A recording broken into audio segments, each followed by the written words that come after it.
What is going on, guys? Welcome to today's Collecting Keys Friday Focus. If this is your first time here, my name is Mike DeHaan, and I am the host of Collecting Keys.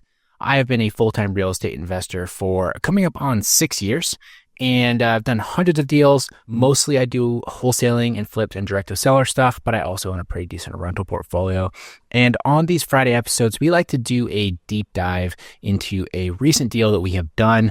Over the years, one of the most common requests that we get is people want to know specifically more details around deals that we are doing, kind of how we find them, how I put them together, what some of the nuances are of the different deals, because off-market real estate is a very challenging thing to kind of like figure out and grow, mostly because every single deal is different. And so it's important to understand kind of like what's possible and how real estate works and how you can like use your network to really maximize your opportunities.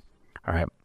And so for this one today, I'm going to talk about a deal that we did this past fall that was an interesting one because it was like kind of like a little bit of collusion, I guess, with one of our main competitors here in town.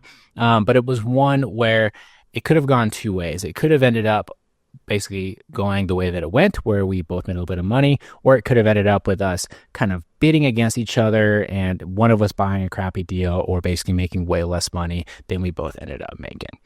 And so the story with this one is it was a pretty major fixer-upper house here in Spokane.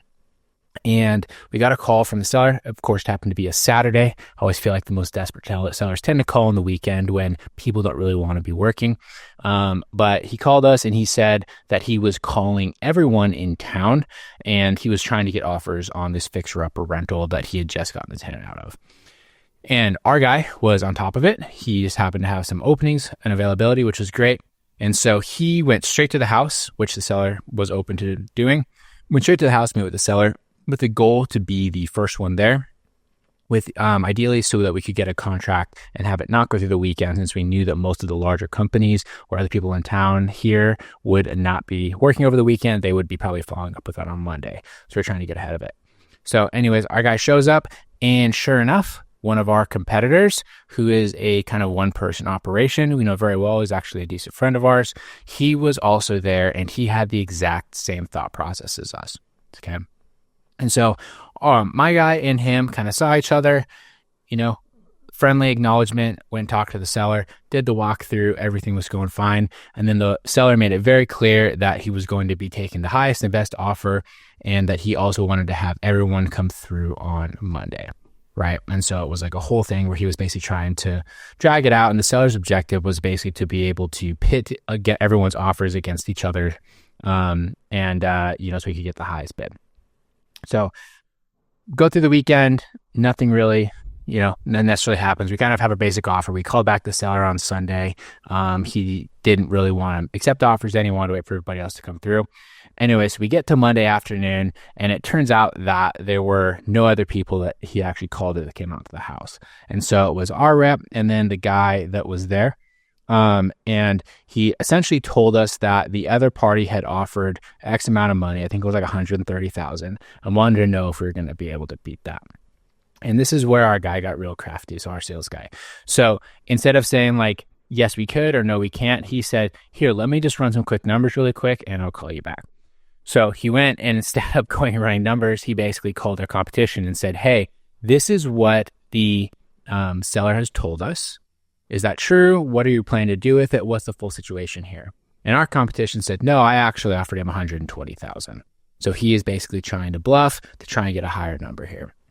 And so this is where it got a little bit sneaky. So we decided that what we were going to do, working with our competition, was to hold our ground at a nice low price. And then whoever was able to get the contract was basically going to work with the seller to get the deal done.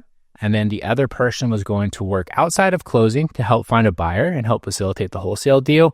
And then the contract holder would get paid at closing. And then whoever found the buyer would just basically just get written a check outside of closing, right? And so there's a ton of trust that goes into this. This isn't something that I would recommend you doing with someone that you've never met before or that you don't have a lot of trust with, because they could absolutely screw you over. And so what we did is we went back to the seller and we said, hey, that's great that he made you that offer. You should definitely go with him. We would be closer to like $123,000, right? And seller was kind of like, okay, and odd. hung up, whatever. We didn't hear anything back for a little bit. Anyway, ended up calling us back. I don't know, maybe like a couple hours later, wanted to take our offer of $123,000. We got it signed. Now we were working with the seller to get this thing done.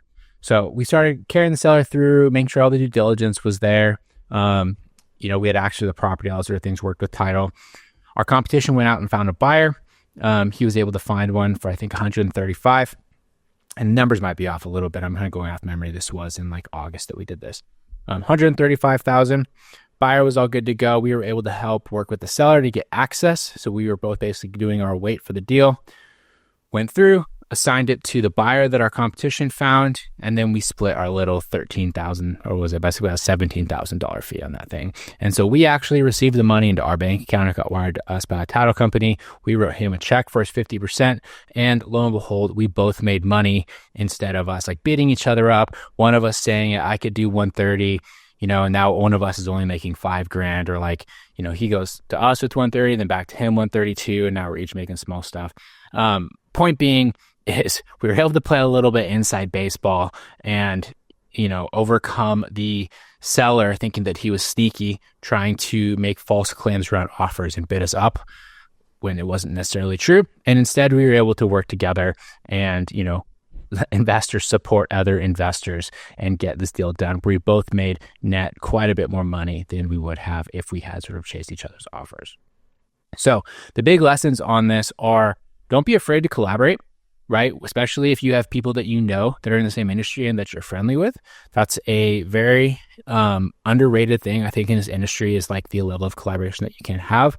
Also, too, it's really important to ensure that you have a good reputation, because there are other people in town, and not just, here, but everywhere, all different markets we've been into, that don't have a good reputation. And if we run into these similar instances, we would not be willing to work with them because of that. We don't trust them.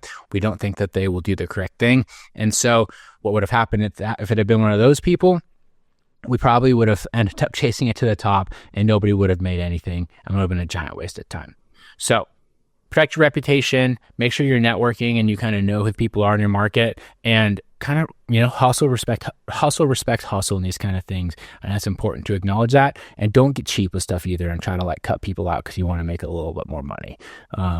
If you bring people value, they'll bring it back to you. And at the end of the day, and the real estate community is very, very small, and it's possible for all of us to do well for ourselves without having to sort of beat each other up all the time. So anyways, hopefully that's an interesting one for you. We do this a couple times a year. These kind of deals show up. They're not super often, but every now and then. It's usually when you have a seller that's kind of like thinks he's being super smart and trying to, manipulate us in a way that we don't believe is truthful. But it's a great tactic that you can use if you do have a competitive market where you do run into other investors on a regular basis. So hopefully you enjoyed that. Please share this show with anyone who's into real estate or sales, or trying to get into real estate, or trying to grow a real estate business. It really helps us out a ton. And we'll talk to you guys next week. Thanks so much.